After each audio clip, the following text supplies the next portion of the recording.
Thanks so much for being here. I'm Scott Weiss. I'm the co-founder of Weiss Brown.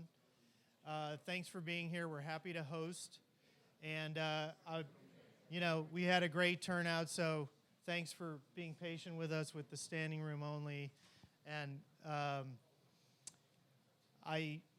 Matt Patinsky, who may be here, I don't know if he's here, but we had an event.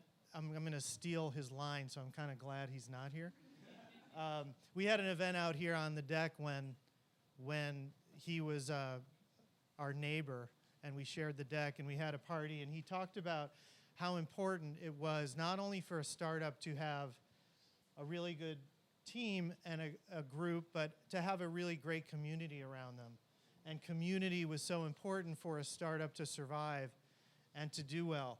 And Weiss Brown feels like part of this community, and what we're really proud of today is introducing a group of people who have really championed some legislation in Arizona that's going to make it a little bit of a better place to do business.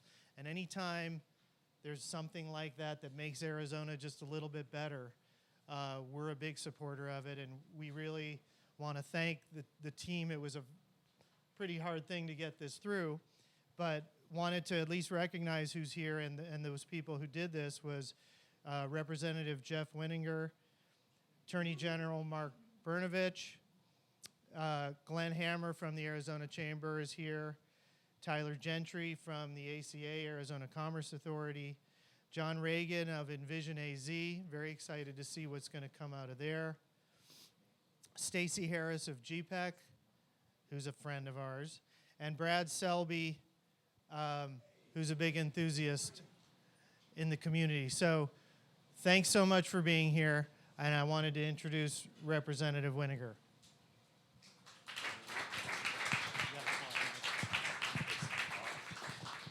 You hear me? All right.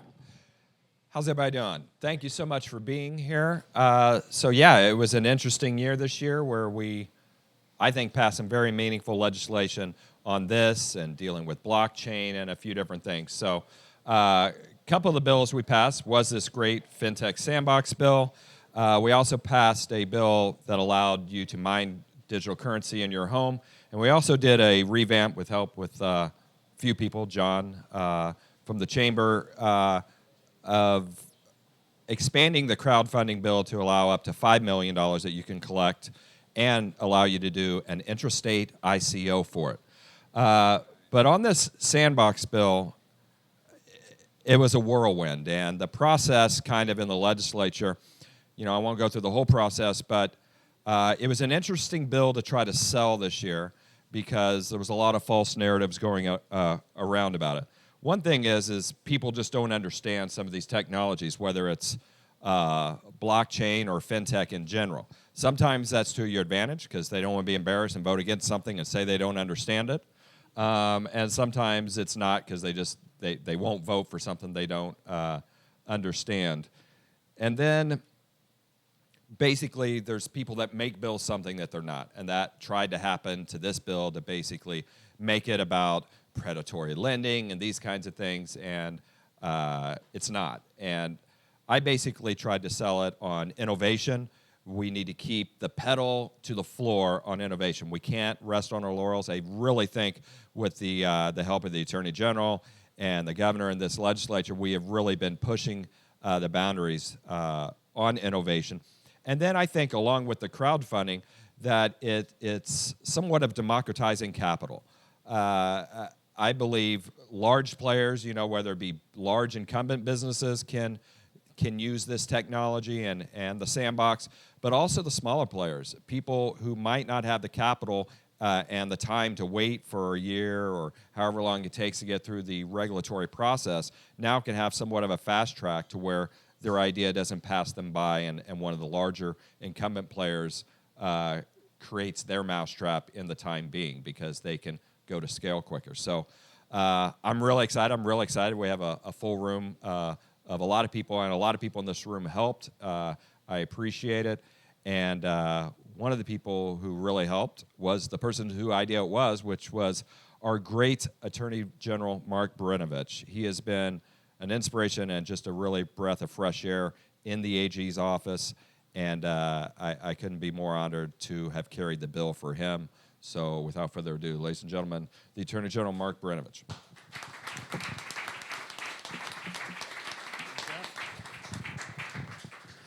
Thank you. Is this on? Thank you very much. Please don't forget to tip your bartenders and waitresses today. Well, usually when you hand me a mic, I like to lay down some rhymes, but I know that there's some folks that are on the phone, so I will spare them the expense or the having to sit through that.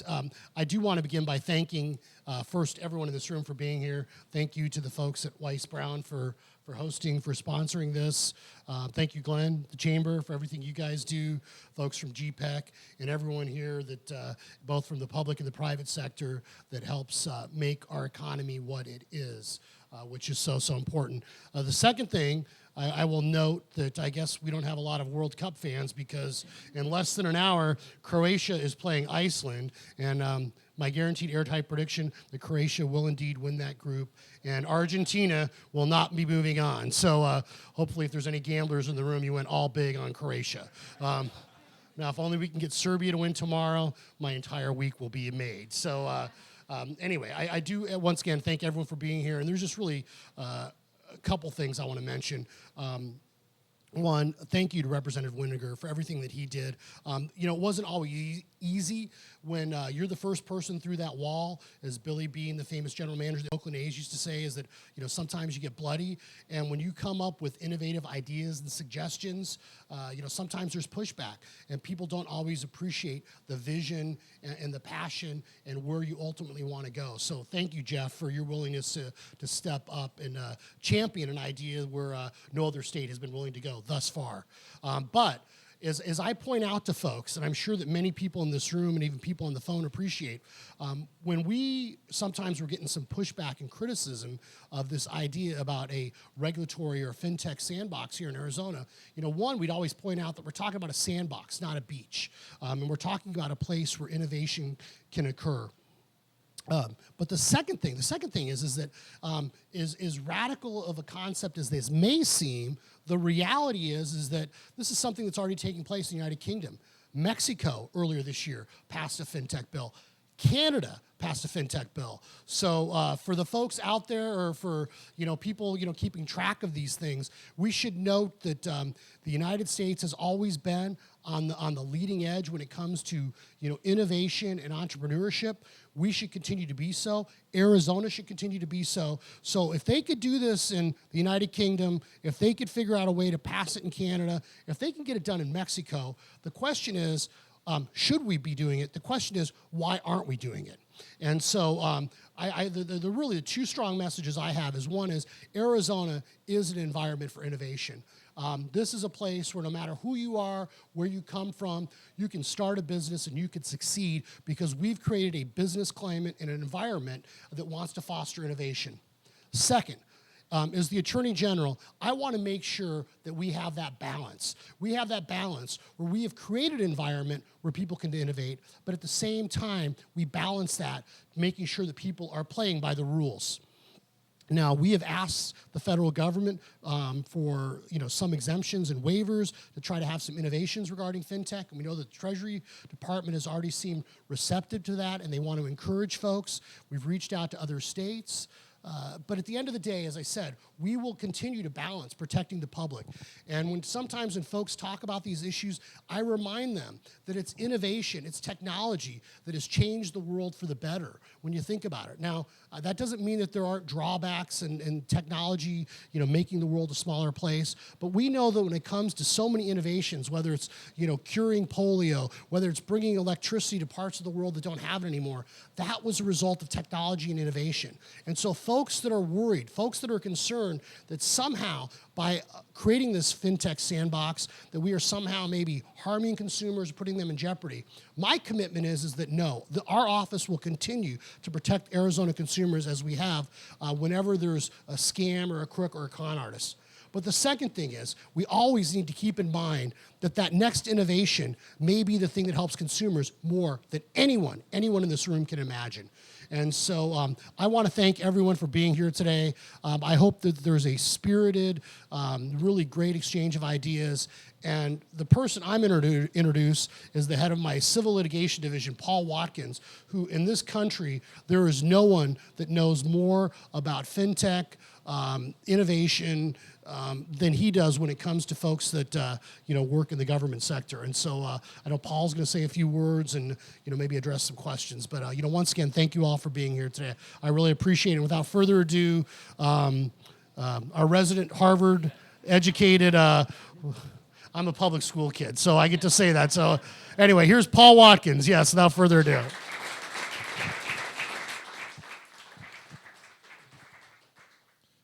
Well, thank you very much. Thank you to General Brnovich, and thank you, Representative Weininger. As the General mentioned, there's not another Attorney General in the country who would be willing to be the first person through the door on an idea this innovative. So those of you in the room already know the benefit that you have in living in Arizona under that kind of leadership. Those of you online, why don't you move and see it firsthand for yourself? Now, I think there's a clicker somewhere, and I would like to obtain it at some point. Here we go. All right, well, I'm here to talk about the Sandbox, and maybe I should start off by defining the terms that we were thinking of when we wrote the legislation.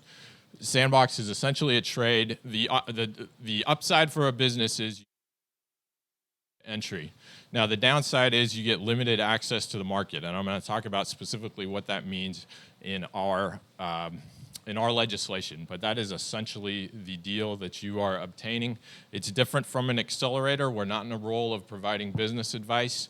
We're not substituting as your general counsel. We plan to be responsive. We have a process set up to be more responsive than maybe what some folks are used to in other jurisdictions. But the primary purpose here is dealing with barriers to entry and regulatory uncertainty. Now, why do regulators care about that? And I can't say it any better than General Brnovich said. Consumer innovation promotes consumer protection. This is not, this is a bipartisan idea. It's common sense. To demonstrate that it's bipartisan, you should look at Section 1021 of Dodd-Frank, which I'm told that neither Dodd nor Frank was a Republican. And if you look at that bill, it says the CFPB is being set up for two reasons: to provide fair, transparent, i.e. fraud-free markets, and also to promote access and competition. And that recognizes an important fact, which is there are two aspects to consumer protection. There's preventing fraud, which I think General Brnovich has led on more than any other AG in the country. But the core consumer protection that consumers use every day is the freedom to choose a different and better product that better serves their needs. And that encompasses so many aspects of consumer protection that a regulator will never touch, that we will never be able to interact with because of resource constraints and other aspects. And that's why I think across the spectrum, people recognize that choice and access are key consumer protections, and that is what we are trying to improve here. Doing it in three ways: through a streamlined application process, flexibility to test more diverse products, and then retained or enhanced consumer protections.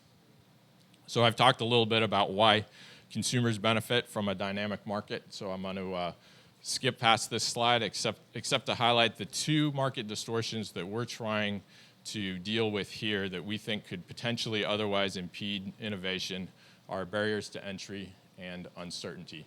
These are clearly more common in highly regulated spaces like financial services. That's why you see sandboxes arise within highly regulated areas. Paradoxically, poses the greatest benefit to consumers, but also may have the greatest restrictions on innovation. Why is this important to Arizona as a state? This has already been touched on to some extent. Venture capital investment in this country is highly concentrated. 75% is in 3 states: California, Massachusetts, New York. That number has not budged very much. Does anybody want to guess what that number was in the year 2000? 72%. So Although absolute terms, things may be improving. Relatively, they are not. If you look at percentage of deals, 66% of deals are also occurring in those 3 states. So that's not just a function of transaction size. This is why it's so important to have leaders like Representative Wininger and General Brnovich to position Arizona well with these new emerging technologies. As General Brnovich mentioned, a Fintech Sandbox is not a new idea. We borrowed it, some would say stole it, largely from the UK, which has the most effective and successful sandbox program. They accept applicants in what they call cohorts, essentially groups of 20 companies that they monitor throughout the testing process. They've gone through 3 cohorts. They have represented the successes of this program. About 90% of the applicants that have entered their sandbox have proceeded to a larger product launch. A significant percentage of the companies have increased their level of investment, which is a key goal of this program. And there are a number of countries that have seen this success and are attempting to copy it. Abu Dhabi, Australia, Singapore, Hong Kong. Not so much in the United States until Arizona, but we're hopeful that this will be a model and that things will change. As an example of the importance of this type of program in the signal it sends and as a component of an overall ecosystem, Deloitte wrote a report for India Commerce Group noting that increase in fintech investment during the course of the sandbox from 140 million to 370 million, obviously not attributable solely to that component, but shows that it sends an important message. So what exactly are the terms? What is the benefit that is being obtained with the Arizona Fintech Sandbox? I'll go through some of these that you can see on the screen there. So first of all, the time period. We'll have an application process that I'll discuss later, but you have a 24-month period to operate within this sandbox. There's up to a 12-month extension for obtaining licenses. That is longer than the sorts of extensions that are common in other sandboxes. The reason is because the United States has an unusual licensing structure. 50 states, potentially some sort of charter at the federal level. Our guess is that this may be a time-consuming process, and so that's why it's 12 months. You can serve up to 10,000 Arizona consumers. We're Arizona regulators, so the only access that we can authorize is in Arizona. Now, there is a second tier if there is a company with a KYC, AML compliance program that can demonstrate the ability to comply with federal regulations. There's an opportunity for us to extend that level up to 17,500, which seems like maybe a strange number, but you might guess that it was a compromise between 2 round numbers. There are transaction limits as well, and these limits that you see up on the screen, these are per consumer. There's not an overall transaction limit except for the consumer limit. So per consumer, $15,000 per loan, $50,000 in loans per consumer over the 24-month period. For money transmission, $2,500 per transaction, $25,000 per consumer over the course of the sandbox, and those numbers can be adjusted up with money transmission up to $15,000 and $50,000. And the reason why we selected those numbers in the money transmission context is that if you look at the federal regulations where most FinCEN requirements start kicking in is at transactions above that level. So that's why we require demonstrating that you have the ability to comply with those FinCEN regs before you're conducting business at that level. Good for us, good for you. We don't want you to go to jail. Okay, now, does this mean that we have removed consumer protections? No, absolutely not. I agree with Representative Wininger. I have no idea where this talking point came from. I will, as a useful data point, Illinois and New York largely copied this legislation. Illinois copied the first version of the bill, New York copied the second version. Illinois actually removed some of these protections. They added in a right of appeal. They don't allow suspension from the Sandbox for reasonable cause. That Illinois legislation passed the Illinois House 93-5. 93-5 in the Illinois House, which I don't believe is Republican dominated. So I think it was entirely unfair that Representative Weninger's legislation went through on a largely party line vote. I'm not sure why that happened. But there are very strong consumer protections in this legislation. The Consumer Fraud Act applies. We can act faster within the Sandbox than we can in any other space in the state.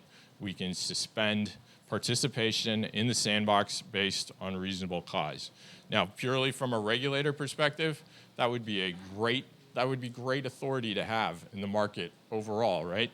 Reasonable cause, that's what we normally use to open an investigation. If we could go to a business and say, we have reasonable cause to think you're violating the law, you have to shut down and stop. I don't think the legislature would ever give us that authority, yet we have it within this Sandbox. It makes it an extremely unattractive vehicle for people who are intending to commit fraud. We also require certain disclosures to consumers, including the fact that they are offering this product pursuant to a Sandbox. The application process has been largely borrowed from the FCA. If you look at their website and you look at this, you will see a lot of similarities.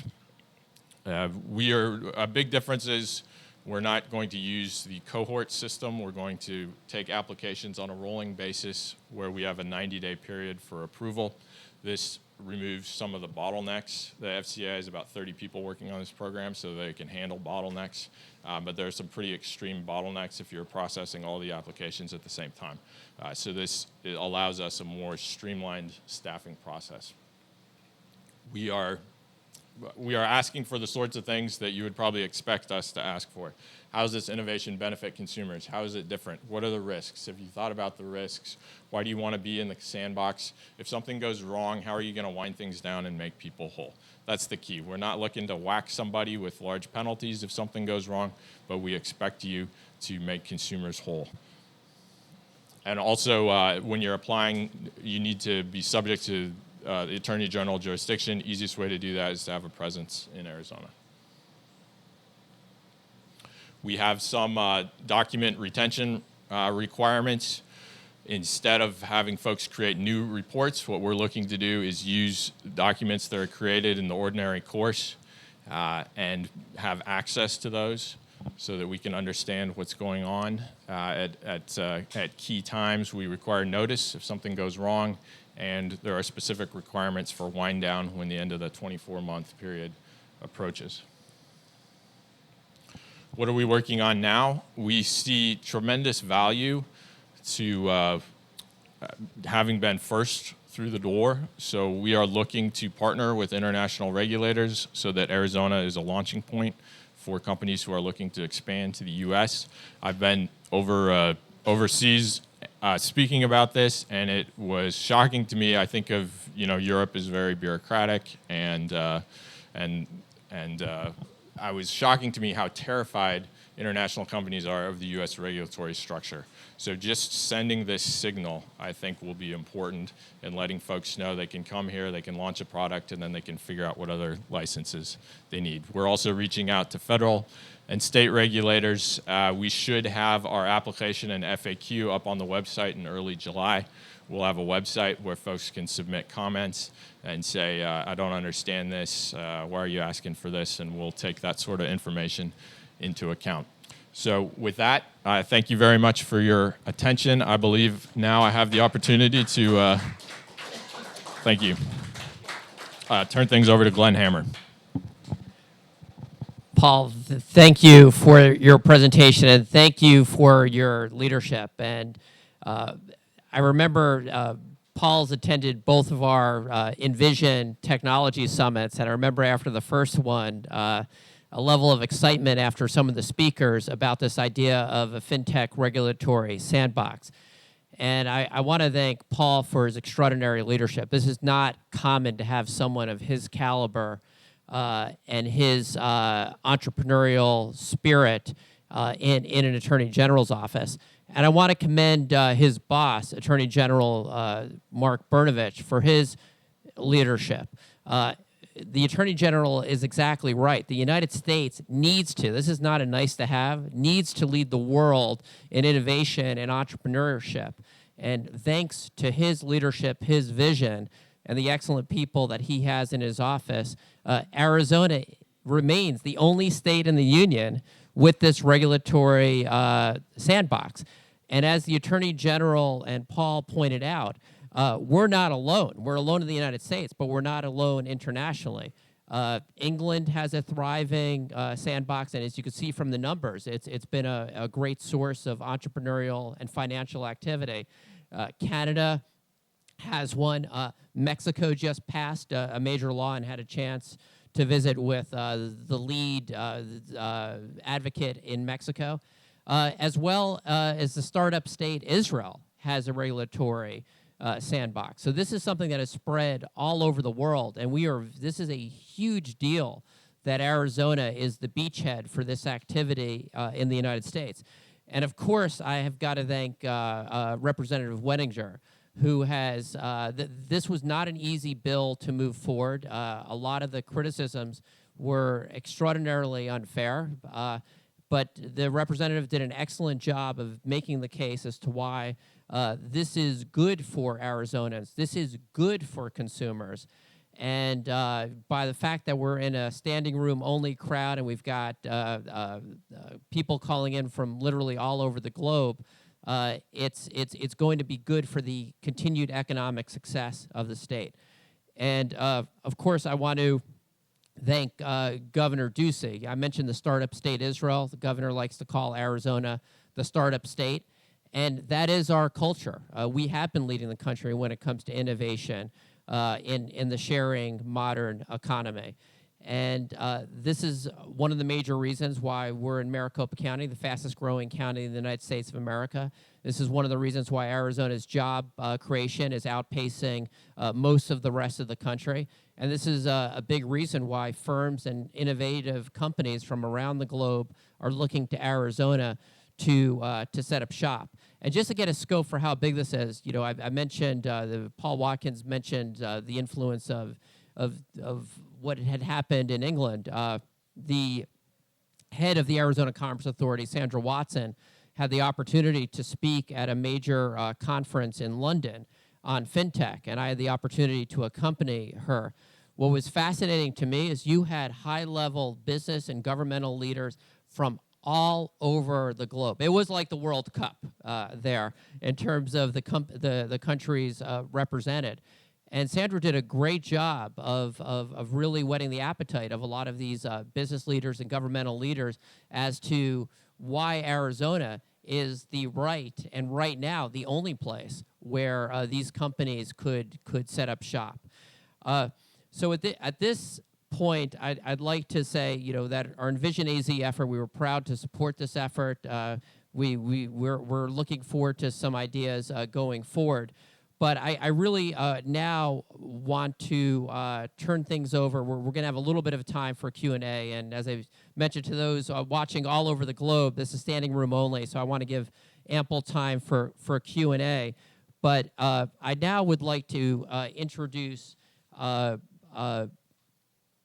Tyler Genry from the Arizona Commerce Authority to give some remarks here. Tyler has been part of an all-star team that has created the dynamic where, again, Arizona is a top 5 state in pretty much any ranking you want to look at in terms of job creation. And Tyler, I just want to, again, just tip my hat to the work that you've done, that Sandra Watson has done, that Governor Ducey has done, that has made Arizona just a jobs machine. So, Tyler. Yes, thank you. Thank you, Glenn. And thank you, everybody, for being here today. So, the question that I'm often asked when I'm out in the field is, why Arizona? And I quickly fire back and I say, well, have you been here? And, you know, the fact is that we have 28,000 financial service businesses right here in Arizona, employing more than 450,000 people and delivering an economic impact of about $68 billion. The truth is that Arizona has a rich history in financial services, from the likes of Wells Fargo, U.S. Bank. You just have to look at the skyline and you see it here. And what we're finding now is that there's a regionalization effect, an up-leveling of sorts over that time, where it was traditionally back office. But now we're seeing shared services, roles like IT, finance, and tech. And so it's quite exciting to see this. And the number one driver really is talent. The growth that we've had over the last 10 years has been extraordinary. And companies realize it, and they're relocating here. We're also seeing it with our universities, where students are choosing to stay. I've heard retention rates as high as 70 to 80%. So that's exciting. I spent the last 3 months scouring mostly the Northeast.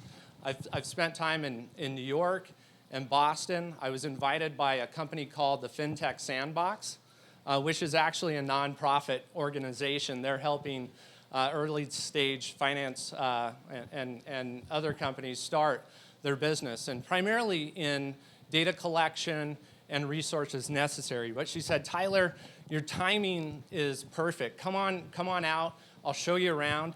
And sure enough, she did. She walked me right into EY hosted event where the Lord Mayor of London was there and his delegation, along with 12 fintech companies from the UK and from the US. Companies like Flock, that's creating an insurance product for drone operation. There are other companies like WalletFi that are streamlining auto pay services. If you've ever had the experience of losing your credit card and then having to re-up all your auto pay, now they can do that seamlessly. We then went down into to New York, and we spent a lot of time scouring New York. If you look at the ACA's pipeline, it's the second largest behind California.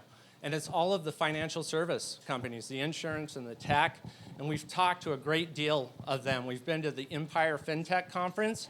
We were introduced to over 100 FinTech companies, companies like Finclusive and CapitalWise, as well as spending time with the larger banks like Amex and Morgan Stanley and JP Morgan, which all have a presence here. So the word is out on the street. And I couldn't be more happy to represent Arizona and find the next great fintech companies. Thank you. Tyler, really appreciate it. And I'm going to open it up to the audience for questions. And I'm going to, for the sake of our listeners, if you hear me repeat the questions, it doesn't necessarily mean it was a good question. It probably was, but it's so our listeners can understand. But I'd like to ask Paul, Tyler, and Representative Weninger if you could move from the cheap seats up to the premium seating here, because this will make it a little bit easier as we do Q&A.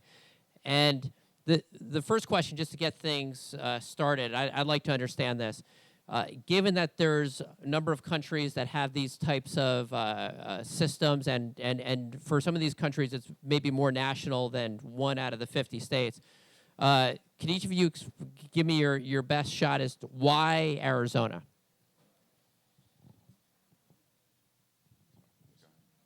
Okay. Why Arizona in the sense of, so Arizona is the only sandbox within the U.S. market. So I think, is it possible that a sandbox in a foreign country would give exemptions for a wider swath of laws? That is true. For example, insurance is not part of the sandbox here. Securities is not part of the sandbox, although thanks to some very forward-thinking legislation by Representative Weninger, we do have this expanded crowdfunding ICO bill, which I think we will probably see used in conjunction with the sandbox, where the crowdfunding aspect takes care of securities, and then the sandbox deals with money transmission and lending if that is the product that is used. So I think this is the entry point or the launch point within the United States. that's all true, and I guess I would take cover something else. It's just I think the atmosphere is just being created here on innovation. I mean, there's a lot of people in this room, to name just a few, that had a lot to do with this. You have Mark Goldstein, who's here, who worked very hard on it. You have Jay Carpenter. You have Caroline Lynch with represents Sweetbridge, who did an enormous amount of work working with Paul and I on a lot of the language. You have Mr. Selby over here who worked, he and his brother worked with us on the ICO crowdfunding bill as well as this. And so I think there's a real, there's a real harmony between people. They're not just siloed, just trying to build themselves up. There's a real community developing here. And I own restaurants, and you can lose it quick. You can lose those customers quick. And so I just want us just to keep accelerating, not let up at all, and keep pushing the envelope on these kinds of things and expand them. That's great. I just add that there is a quality of life here that we've embodied the spirit of the new frontier, and I think that's true for the next generation. That they want to find a better quality of life, and because of our geography and who we are as people, they're making that move. And as we drive those higher wage jobs, we have that an opportunity to attract that next level of talent. Great answers. And I would just point out for those watching outside of Arizona, it was mentioned by Paul, the 3 states that where there's been a historical concentration of VC, California, New York, and Massachusetts. For those keeping score at home, Arizona now has more people than Massachusetts. We're the 14th largest state, have topped out now 7 million and counting. So it's using hockey, we're where the puck is going. Let's go to the back for a question, please.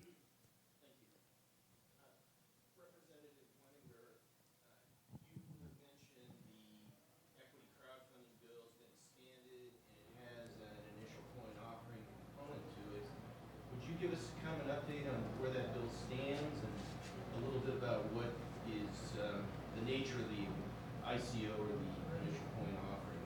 That's a huge component of the global market. So a question for the update on an equity crowdfunding bill that the representative has sponsored. And I just want to also make clear that the representative has opened up a real industry thank you for attacking a lot of these big issues, cyber currency, all those types of things. So this is one in sort of the suite of Representative Wenninger's ideas. Yeah, thanks, Jay.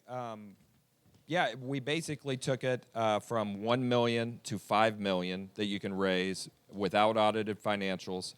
And then there were some very interesting things in there that Paul and Caroline back there helped a lot with too, which was we did put an ICO component on it, initial coin offering. It still has to follow the crowdfunding rules, but you could use an ICO as a mechanism for a blockchain company that you're crowdfunding here. And then there was a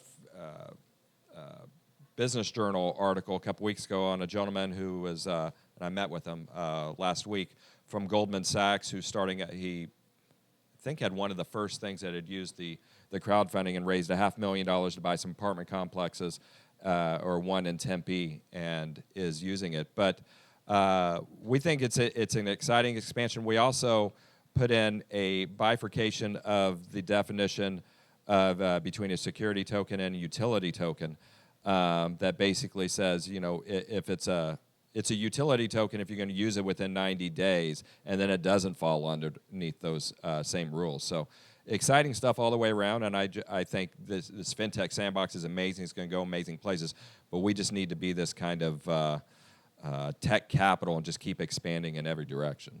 Is that change effective now? It goes 90 days. It's asking, has it taken effect? It's 90 days after sine die, the last day of session, which is in, I don't know the exact date. It's in August sometime. August 3rd? There you go. I was there for like 36 hours the last day, so I kind of lost track. Please, Ray. What other states are moving towards the Fintech Sandbox, and what's the timeline as we see some of the So the question is, what other states are moving towards fintech sandbox? So I'll start looking at the camera here. Illinois introduced legislation, which we're very glad to see. We think the more states that introduce this legislation, the more effective this type of program will be. Unfortunately, the Illinois legislation passed the House. I believe it died in the Senate. New York also introduced a bill. I'm not sure that it got a vote in either chamber. So I think that is the status. We're hopeful that next year we'll see a whole host of legislative efforts. I basically means he didn't have as good as representatives. I do know that Massachusetts is pushing hard. North Carolina has a very active fintech ecosystem, as does Illinois, specifically Chicago, and there's some great companies up there that we've been talking to. Okay, next question, please. Yeah, good morning. I know you've baked in concepts of jurisdictional reciprocity, both nationally and internationally, into this legislation, but you also have some theory and perhaps actions by now or pending about applying to the SEC and certain rulings and relaxations that may let Arizona ventures engage beyond this state to other states. Could you speak a little about your strategy and your outlook for those kinds of expansion capabilities?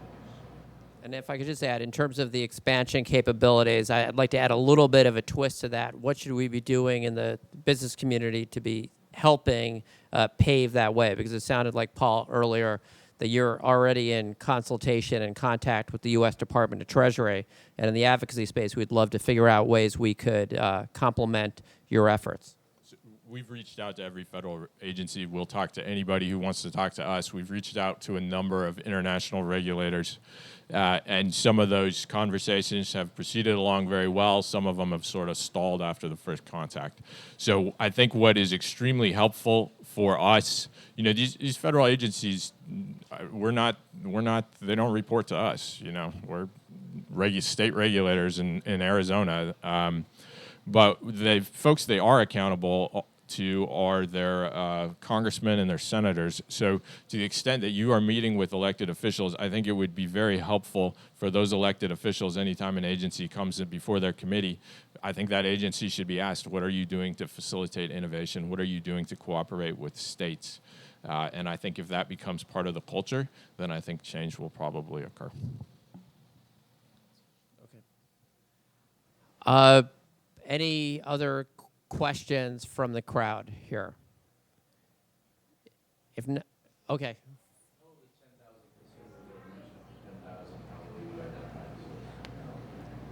How will we identify the 10,000 consumers? So that'll be part of the reporting requirement that the company needs to provide to us. So that'll probably be the first compliance step. We'll need to see you have a mechanism for tracking how many consumers are using this service, and you're going to be giving us an update, and we'll pay really close attention to evidence that you're not tracking this well, and then we'll act on that. Curious, and this is both, this may be a jump ball, but what products within fintech, blockchain, and cryptocurrencies are specifically of interest, not just to Arizona regulators, but to our economic development entities? Well, I mean, fintech, as you all know, is a very large space. It can be a lot of things. My wife she was like, what are you doing tomorrow? And I was explaining it to her and putting her to sleep. And then I'm like, let me see your phone. And I just started going through apps. I'm like, okay, Bank of America, PayPal, Venmo, Acorns, where you can do a little savings. I said, this is all fintech. And it's a wide space that I think is just, I can't imagine how far it's going to go. So it's exciting in that sense. Everybody knows I'm all in on blockchain. I'm like that annoying guy who just won't shut up about it. It's like the people in the CrossFit. If you're just Everything's about CrossFit. In fact, I was talking to, I went to the announcement of the Super Bowl, and I got there a little late, and so there wasn't a lot of people, but I saw Mr. Bidwell, and I'm like, oh, I gotta say hi. So, and somehow in the conversation, all of a sudden I'm talking about blockchain, and I'm like, why the hell would he want to talk about blockchain? And you just can tell by somebody's face that they just want out of the conversation. That was Mr. Bidwell a couple weeks ago. But I do think it's going to radically change the world, so I'm very interested in that space of it. But we're all kind of happy now, and I don't want to be a downer, but with that space coming, there's going to be, as a lot of you know, there's going to be a lot of tension with larger incumbent businesses that these kinds of things are going to disrupt. It's going to be Uber taxi cabs all over again, and we just had to be prepared for that, but I'm always on the side of innovation and change and not necessarily keeping a regulatory environment that protects incumbent interests. Tyler? Yeah, I've been telling people, or actually after I've learned, I've really gone through an immersion process over the last 6 months. And what I've come to realize is that there are 31 different flavors of fintech. And then you get into reg tech and insurtech and health tech. But for the purposes of driving, business attraction, I've been told to look at, the banking, look at the companies that are doing money transmissions, consumer lending, robo-advising, and that plays well into our sweet spot with financial services. But, keeping the conversation open. Are there any? Sir, yes. So when it applies to banks themselves, challenger banks or digital banks, is there a place inside this sandbox for developing a new bank? I'll answer a little bit, and then I'll let Paul go a little bit on it. One thing, that I wanted to make sure when Paul was developing it, and I always joke that, most legislators, I wrote this bill. Yeah, we don't write bills. I mean, other smart people write the bills, and then we take credit for it. But I wanted to make sure that large incumbent businesses like PayPal was interested in different people could build a different product, but being are already underneath the regulatory structure, that they could kind of take it and place it over there. And we made sure that happened because some of the larger players are interested. And so if Bank of America wants to try out a new product, it has to be innovative. It can't just be the same thing, a carbon copy. But then they could test it out on 10,000 people or like that and see if it's a go-to-market kind of thing. With respect to banking, and I think it's actually being litigated right now. What is the business of banking? Is it just deposits, or is it loans and all these sort of things that are related? Strictly deposit-taking activities are not a good fit for the sandbox because that is so heavily regulated by the FDIC and the Federal Reserve. That would be a multi-year process to work out an arrangement with those entities. So I don't think the deposit-taking side will work. But banking type activities like loans and transmission and those sorts of things, potentially escrow if certain safeguards are in place, those are very much a place for the sandbox.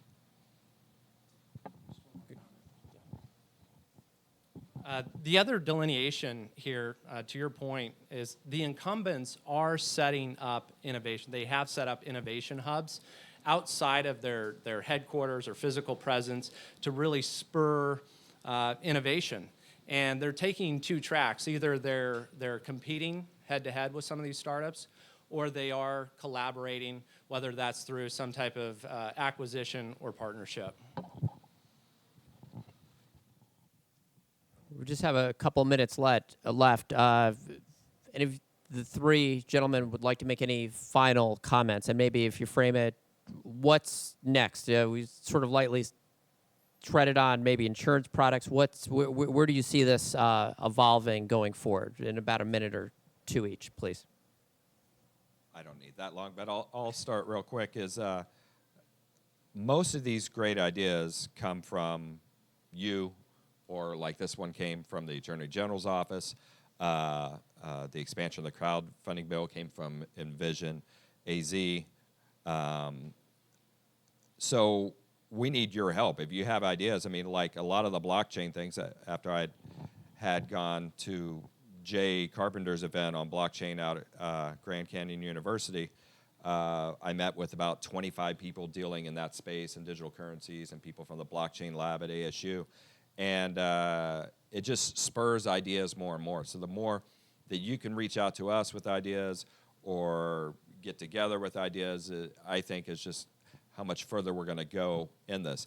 I will say one other exciting thing that I hadn't mentioned yet was this idea I had, and I approached Maricopa Community Colleges with it, of coming up with a certificated blockchain development program where people could learn to develop blockchain. And they took it on with gusto. If you know anything about government, to have an idea go from fruition from February when I pitched it to launching in August is pretty phenomenal for government sector. And so MCC, Mesa Community College, will be launching that. I think I heard it's close to sold out or almost done, but it'll be a 4 to 5 month program where you can learn the basics of writing blockchain development. So that's very exciting. And then hopefully it's successful and it continues to expand and to higher level courses. But we really want to continue to create that atmosphere, that pipeline of talent in this in all sectors of tech. Glenn, you mentioned insurance, and I think that this is just me talking. This isn't the official position of the office or anything I've discussed, but I think there's tremendous potential in insurance, particularly because such a high percentage of that market is regulated at the state level. So a lot of this regulatory overlap issues that we face in financial services just aren't present in insurance. And also, if you were to say, going forward, there's been a lot of fintech development recently, but going forward, where is the investment going? I think a lot of it is going into insurance at this moment.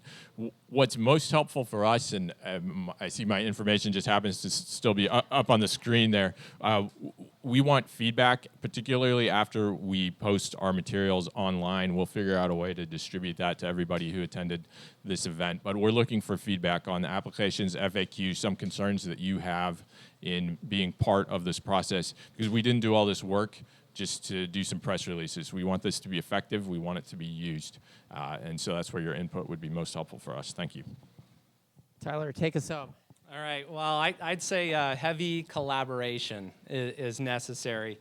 And one thing that I'm learning is that this ecosystem of fintech is highly collaborative. They are raising their hand left and right. I'd mentioned the Fintech Sandbox in Boston. We have another large fintech company up in Toronto, Canada called Zafin. FinX out of Chicago, Yodely out of Chicago. They all want to come down and help us take this to the next level. So we're looking at an event. It hasn't been scheduled, but we've dubbed it the Future of Fintech in Arizona, and really excited about what will happen from that event. Good. Well, we've got some great programming coming up. I want to thank our 3 panelists for being with us today. I want to thank Scott Weiss of Weiss Brown for hosting us today. I'd like to thank our sponsors, the Arizona Commerce Authority, GPEC, JLL, Arizona Chamber of Commerce and Industry, and Envision for making this possible. And I'd like to really thank the Envision team, led by my friend and colleague, John Reagan and Mara Pernick, for all of their work today. Stay tuned, more to come, and thank you for those who are here. Thank you for those all over the world who have tuned in, and we'll make sure that we get some of the follow-up materials out to all of you. Have a safe travels. Thank you.